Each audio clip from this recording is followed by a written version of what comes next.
Hey, why would water matter? Because coffee is 98% water. At least. Well, I mean, like if it's espresso, you're talking like 90, 92%. Drip coffee, 98.5, 99% water. Lots of water. It's a lot of water. You can hydrate drinking coffee. Oh, but it's a diuretic. No.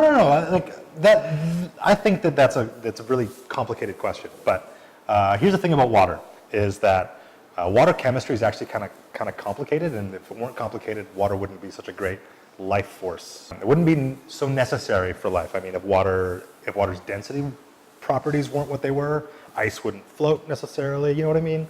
It matters. But and we wouldn't be here either. Oh, yeah, probably not, hey?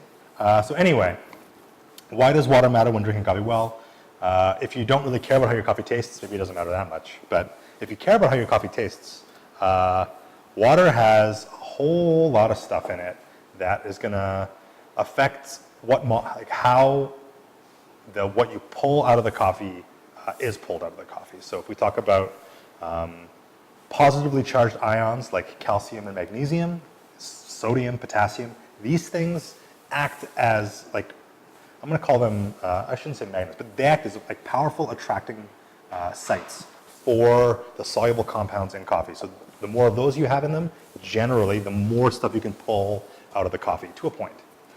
Yeah, water's like water is really complicated, and we don't have time to talk about it in depth here. But I think the reality is that it matters significantly. And so when we brew coffee in Edmonton, and if you're buying that same coffee and you live in Vancouver, our water is very different, and the flavor in the coffee is going to be very different because of that. And so just know that water is a huge driver when it comes to flavors in coffee, and you need to actually think about it. And if you care, pay attention a little bit into, how you deal with your water, because it matters a lot.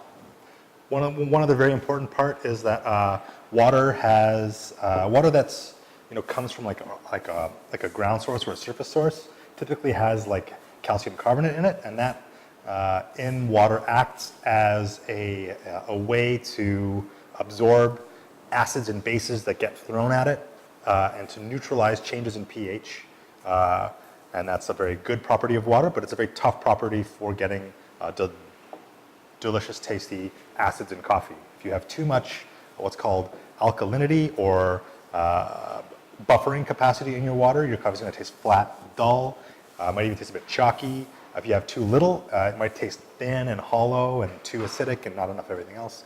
So you actually need to pay attention to that as well.